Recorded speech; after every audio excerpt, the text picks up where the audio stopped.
Hello guys and welcome back to GoStack. Today we will learn how to stabilize a shaky video on Filmora. So, we have uploaded this sample video here and let's see how it will look after stabilization.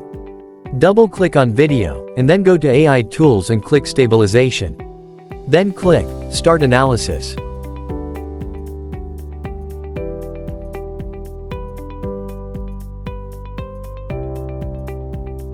This is how it look with stabilization on, but this doesn't look good for this video, but you can also turn off stabilization if you don't like it.